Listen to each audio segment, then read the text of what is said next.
The following announcement has been paid for by the Mike World Order.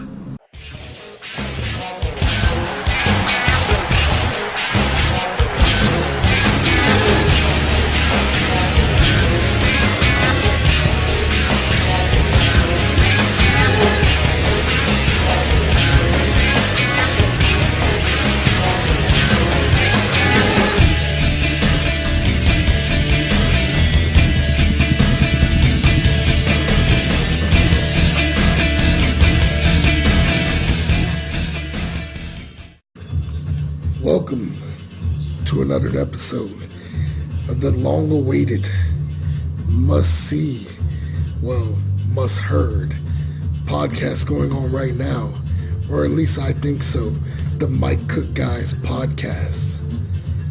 Tonight's episode, as always, sponsored by RedShedJed.com, the official, and I say that very, very thinly based on Jed's comments the past couple of days, the official sponsor and promoter of the Mike Cook Guys podcast, starring the never marriage openweight champion of the world, Mike Cook.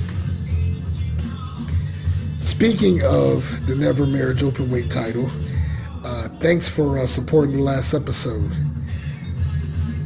Speaking of never marriage, I just want to make a shout out to John Cena.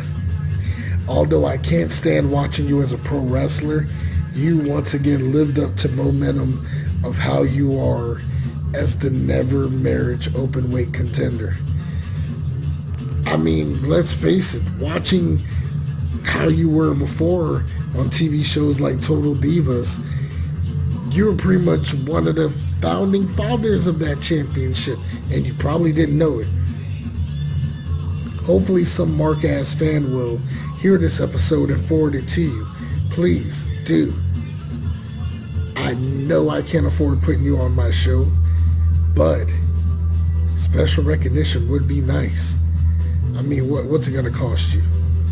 Nothing. Just lift your finger up and press the share button. That's all you got to do, right? Speaking of which,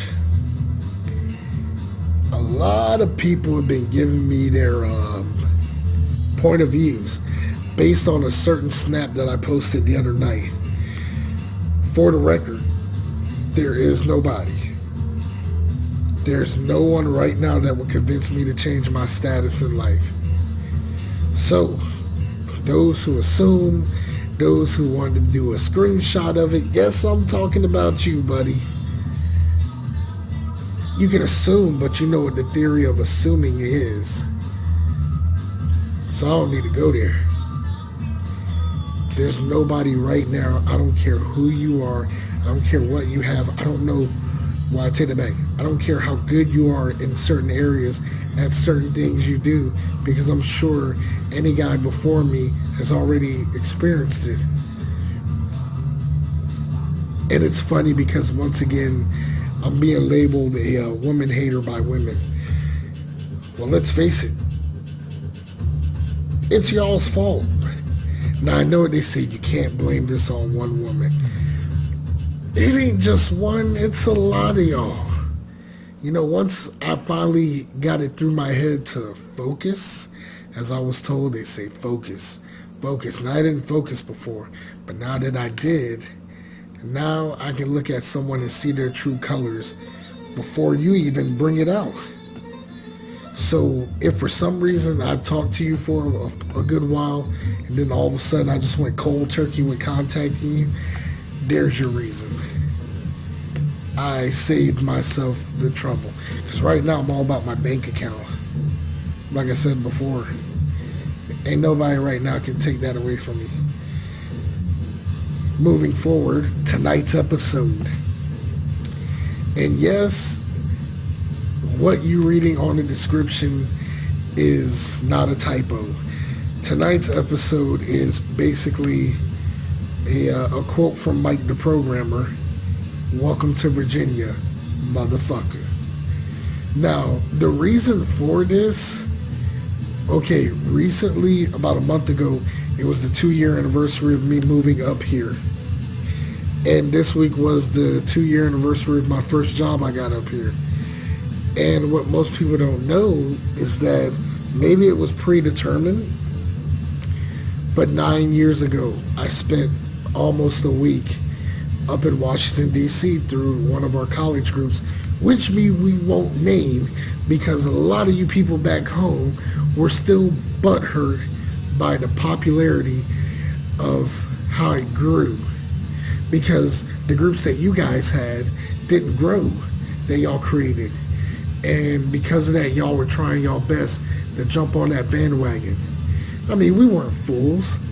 Y'all talked so much shit about this organization that I was a part of, but yet whenever they had something special going on, or even free food, y'all would show up and be the main ones in line getting a plate, would not tell us how you doing, great show, great workshop, y'all just get the food and walk away with y'all stink asses.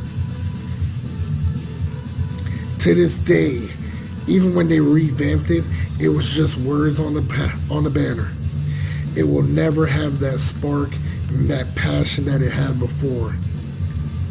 And I'll defy anyone who disagrees. I'll defy anyone. I don't care who you're associated with.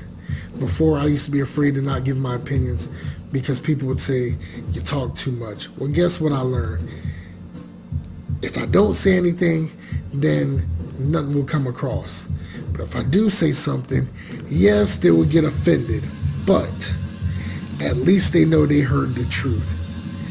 Because I always tell everyone, doesn't matter what I say. What I say might be very outlandish. It might be offensive. It might be a little over the PG context, or in most of y'all cases, rated G for God for the religious people. But not one moment when I make a statement do y'all ever say, wow, that dude's full of shit. Wow, he's lying. Nobody's ever said that. Nobody. And I don't plan on starting today either.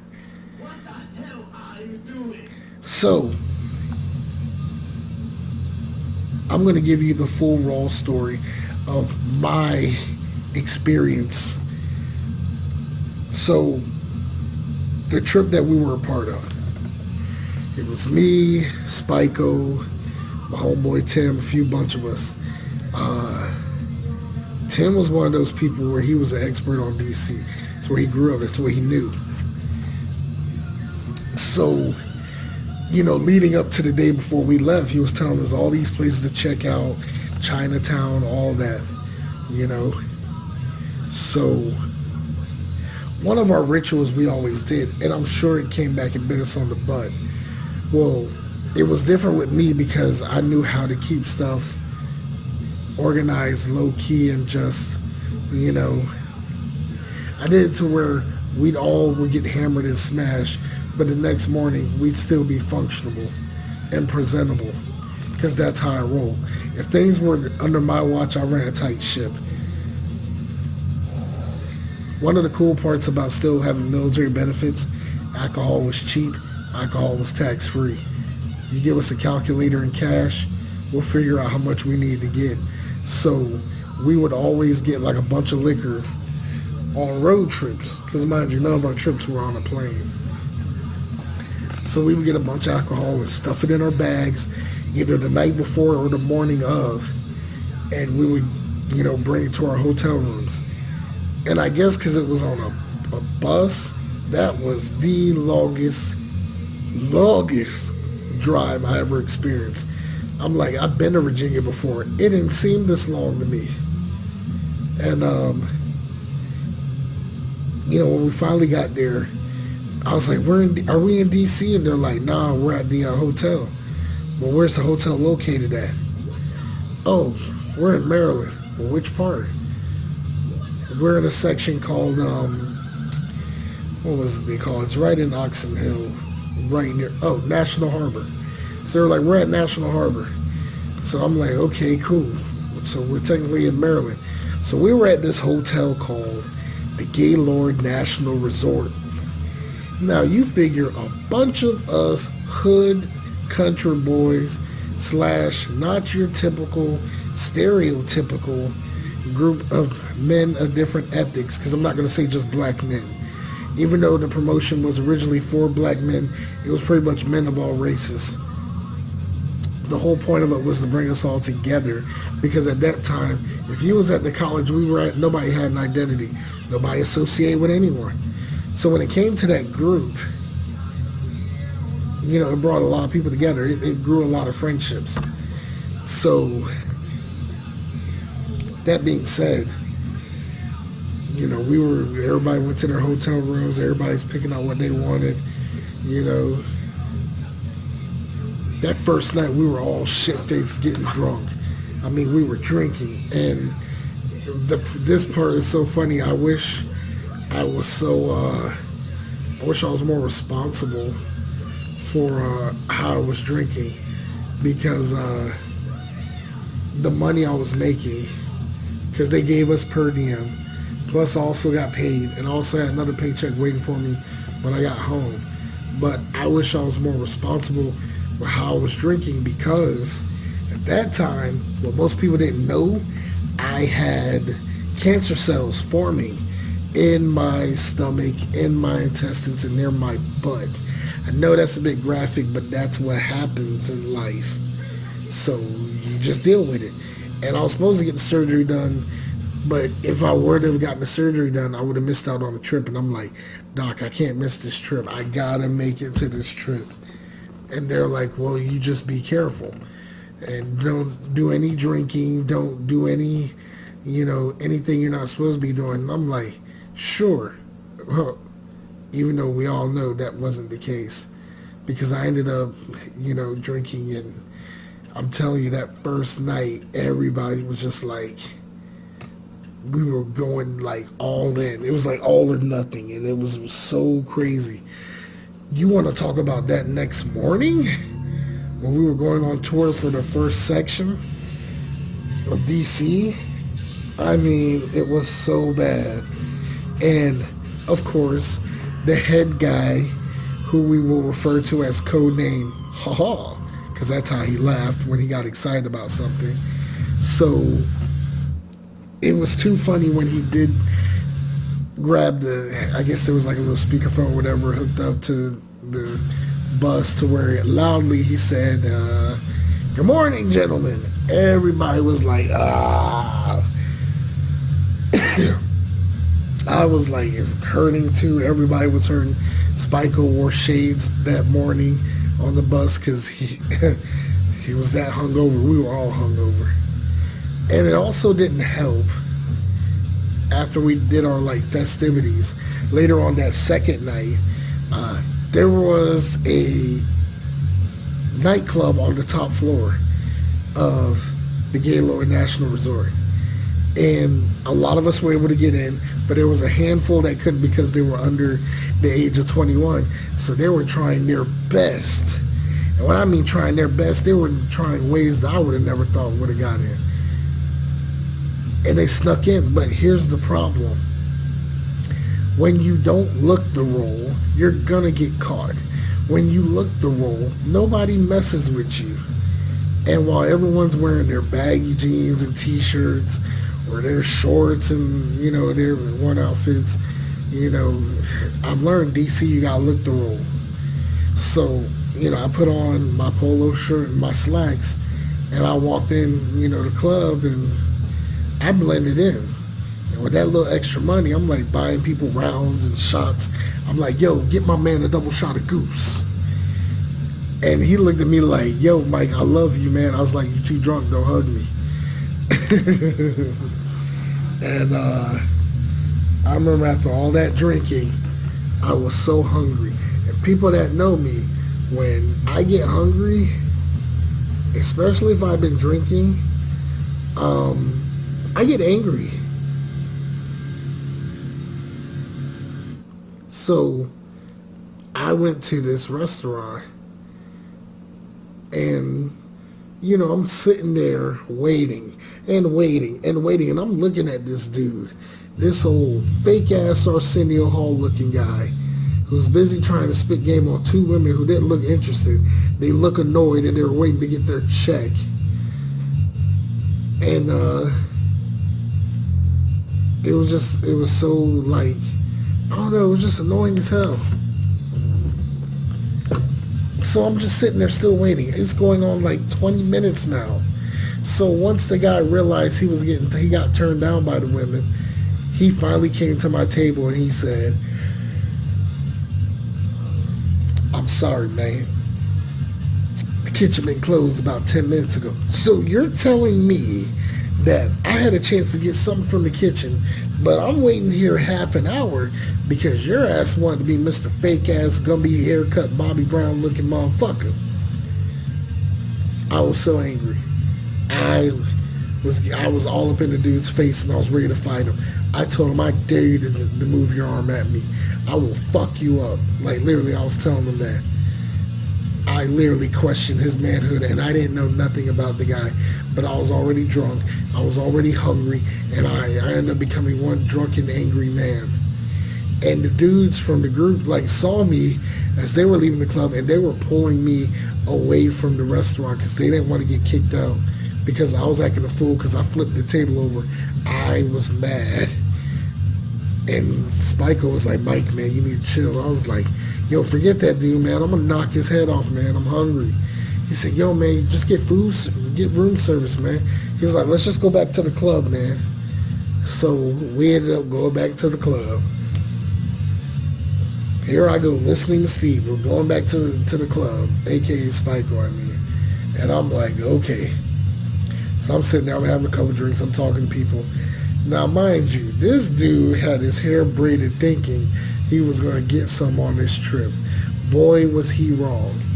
So the whole time he was like dancing, slow dancing with this blonde-haired white chick.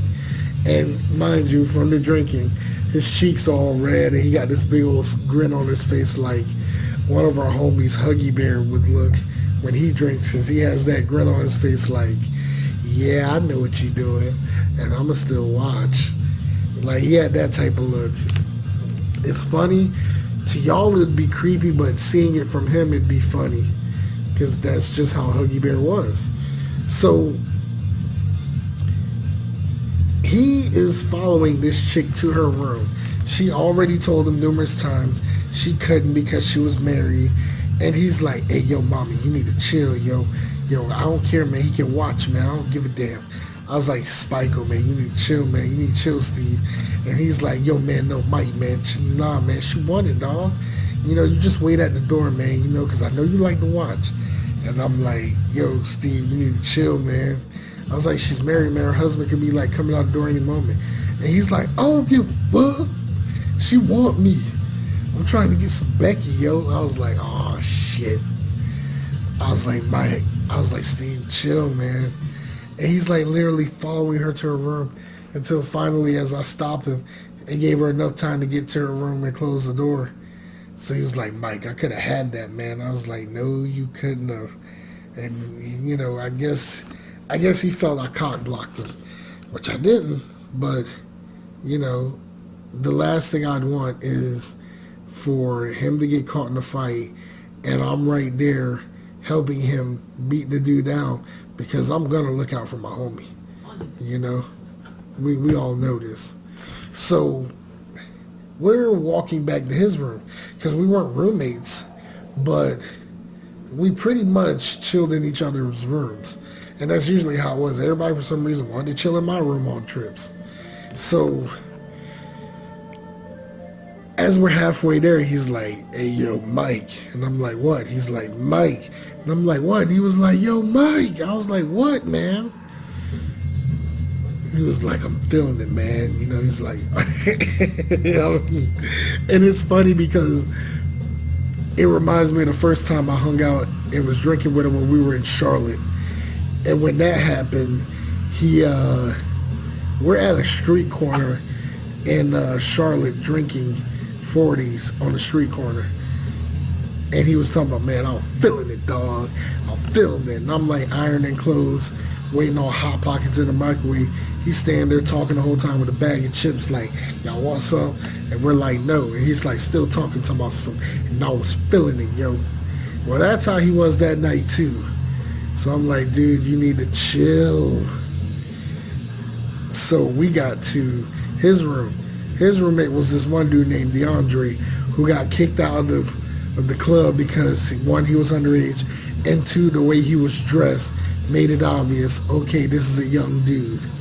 So the whole time, they're both talking shit back and forth. Not in a bad way, they're just talking shit because we're all drunk. And I wish I had my old Nokia flip phone. I'm recording all of this as it's going on. And the whole time, both of them came and getting nothing out of their mouths right.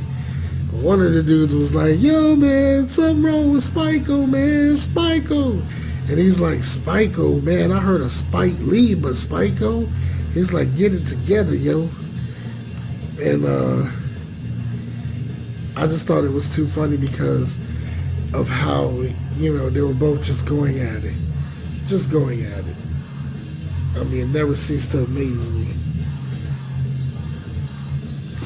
So, I mean, not everything I remember word for word, but some of it was like random shit like, I'm drinking on a red snap right now, and you don't want to mess with me. And then he rolls off the bed.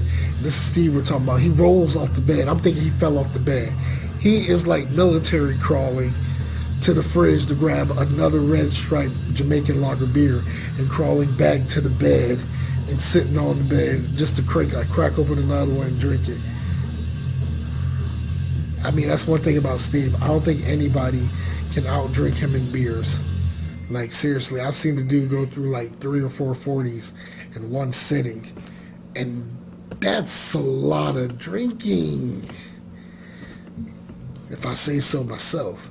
So, they're back and forth talking junk. I was like, all right, man, I'm about to catch y'all later. They're like, Mike, man, why you leaving? I said, man, because I want to go to sleep. And I'm still hungry. So, when I got to my room, I ordered, chicken wings. So, when the guy from room service showed up, skinny Indian dude, he looked like a clean-cut version of the Singh brothers if y'all watch WWE. And I paid by credit card, so I signed it. And he stood there with this like nervous look on his face. I said, what are you waiting for? He was like, oh, my tip. I said, from what? I said, did you cook the food? He said, no. I said, did you prepare the food? He was like, no. I said, so all you did was walk to the elevator and went from the elevator to my room? Yeah. I said, so you're pretty much probably did very little walking, I'm guessing. He said, yeah. I gave him $5. I said, now go away. I'm hungry. And like literally the look on his face, he was scared because he thought I was going to jump at him. But nah, that's just, my demeanor. I'm going to give you a hard time, but once I get to know you, and if you're like, especially like members of the Zoo Squad, they'll tell you, like, I'm a complete marshmallow. But then again, if you've seen the Zoo Squad, wouldn't you? But that's a different story. So, the next day, we did our sightseeing and all that, and then they wanted to go bowling. So, they took us to this place in downtown DC called, I think it was called Lucky Strikes, and it was so funny because, everyone always bragged on me for liking Asian women, to the point where most of you people in the city of Beaufort, South Carolina, heavily disapprove that I like Asian women or women of other races, or pretty much me liking women that weren't black. As stated on the past episode, it's not that I wasn't attracted to black women, I just wasn't attracted to the women in Beaufort. And the ones that I were attracted to were already taken. But nobody paid attention to that part because they feel like, oh, this guy turned his back on us because he likes Asian women. Get over it. None of y'all pay my bills. None of y'all put money in my pocket. But yet y'all still want to be judgmental. Save it for people that work judgmental. Like, I don't know. That used to, as you can see, I'm still a little bitter from it. No, I ain't bitter. It's just annoying because of that type of ignorance. And once you move up a place like here, nobody gives a shit. That's why I like it up here. This is home to me. But it's just a shame because not everybody has that mindset. You people are just so stuck in way back when.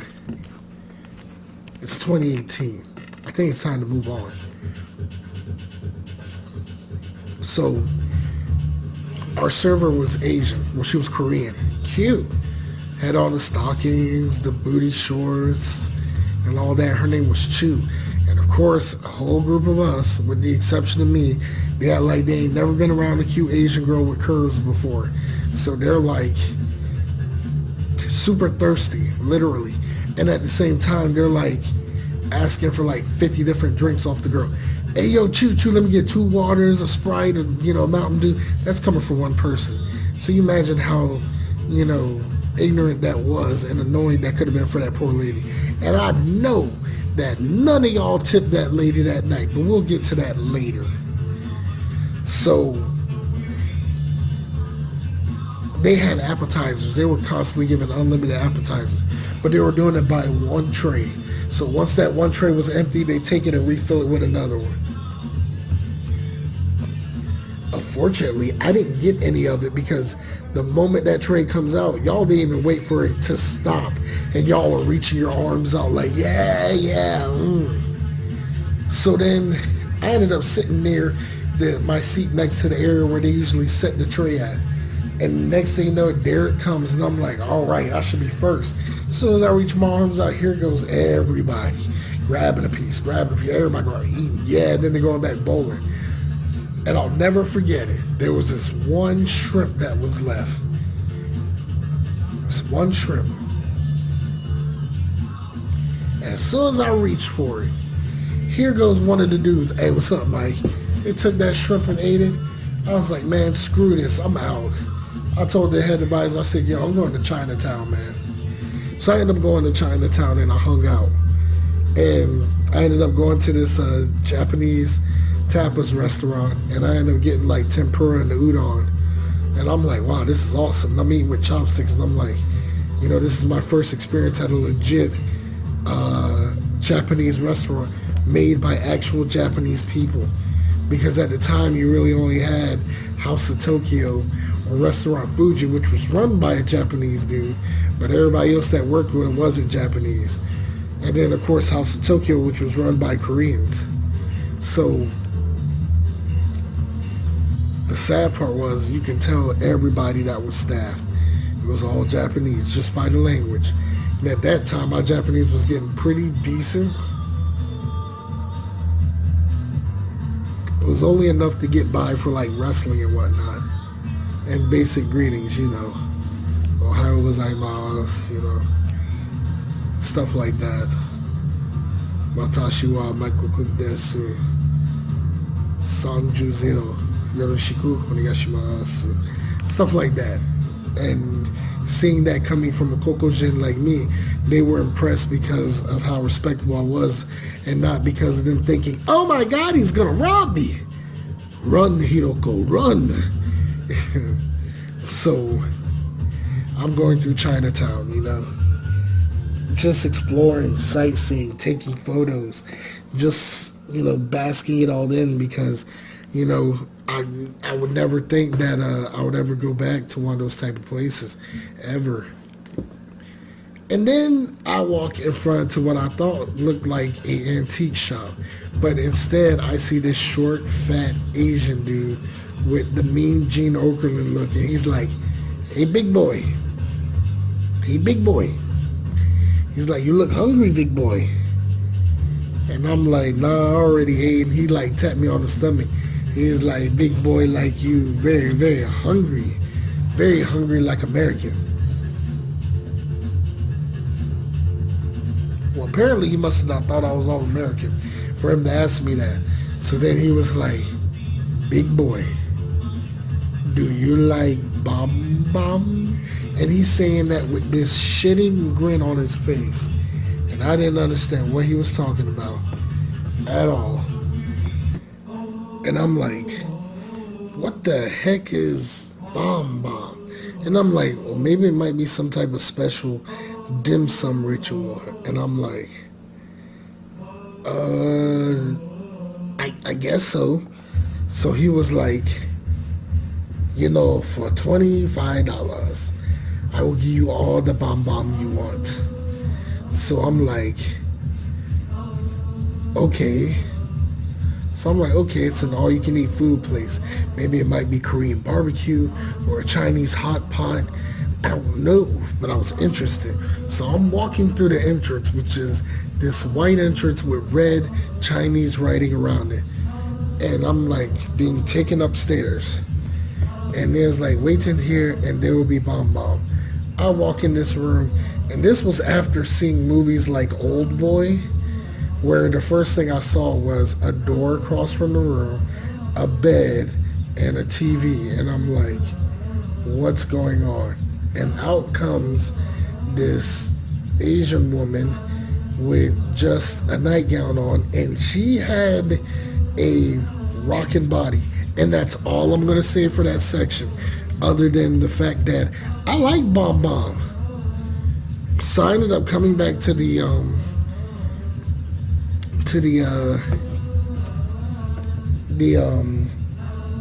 Lucky Strike place, and it was already nighttime because it was daytime when I went there, and when I came out, it was like dark and rainy. So I got back to Lucky Strike, and everybody's still there playing bowling, and they didn't even notice that I was gone, but still harassing, server Chu with drinks after drinks after drinks after drinks, and none of them tipped the girl. Nobody tipped the girl. One dude was all like, and he was known for being a player, he's all like, I don't tip women, with money. I give them something worth more than that. He gave her his business card with his number on it. And she had this look on her face like she was pissed. So I walked up to her, I said, excuse me, ma'am. I said, I wasn't with these guys the whole time. I was actually hanging out in Chinatown because I don't like bowling, but I'm part of this group. I said, and I noticed that he didn't tip you well. So I pulled out 20 and I gave it to her. I said, that's coming from me. I can't speak for the rest. And I ended up getting her number. How coincidental is that? And didn't even try. And didn't plan on trying. It was just that I was too embarrassed. And at that time frame, I was at an age where chivalry still existed. Not now. I do not believe in chivalry. It's dead. And people like me buried it and burned it to the ground. To the ground. So it was just, a good time still. Ended up coming back to the hotel. Ended up hanging out some more. And it was just, it was just crazy everything that was going on within the past few days of everything that we went through, everybody hanging out together, having a good time. We ended up seeing concerts. We went to museums, And one thing I learned, I would never live in D.C. That is too much damn walking. The only time you'll see me in D.C. is probably Adams Morgan. And that's about it.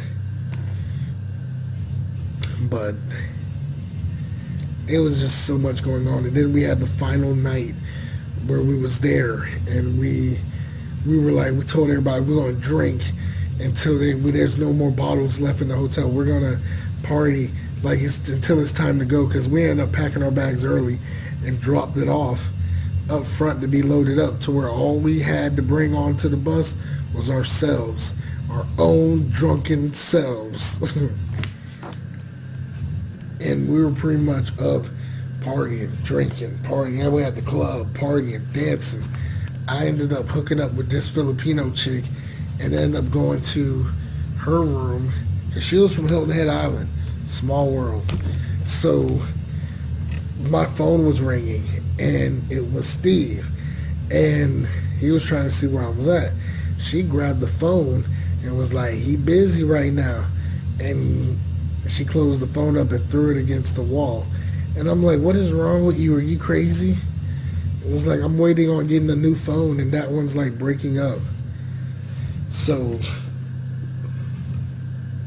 it was almost 4 in the morning. It was time to load up and be out. After being there for like 5 days. And it was a great 5 days. It was my first taste of the DMV. And who would have thought 9 years later I'd be back up here, but living here, working, enjoying life. It's one of those things that you always have bookmarked in your memories.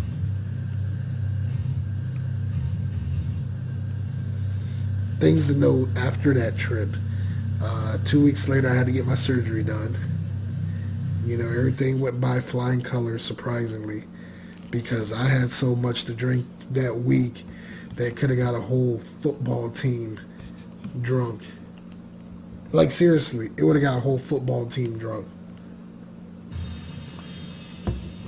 And if you combine how all of us as a crew was drinking, if you were to fill that up, it would have been enough to get probably the NFL, half of the NFL crew tipsy.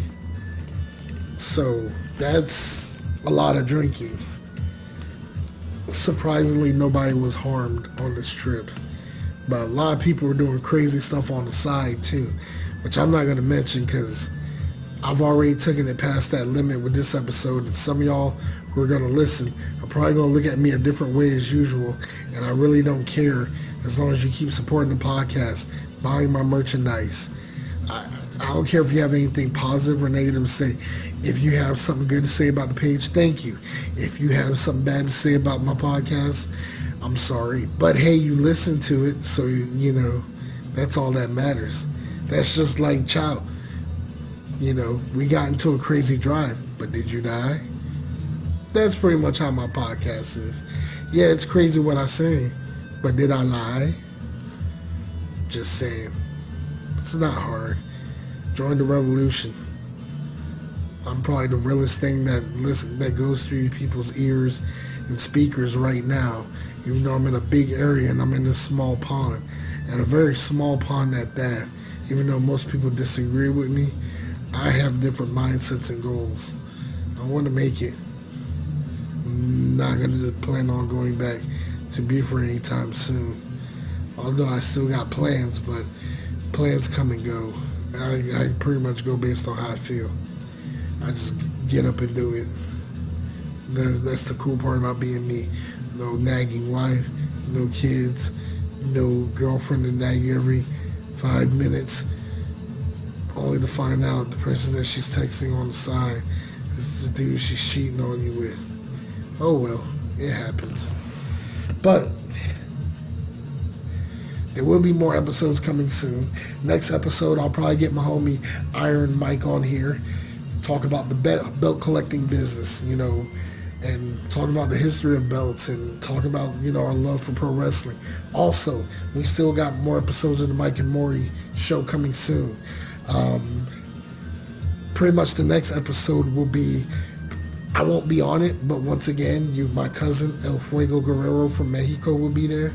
So, that being said, put your bullet in the chamber, prepare yourselves for this episode to end, and with that being said, goodbye and good night. Bang!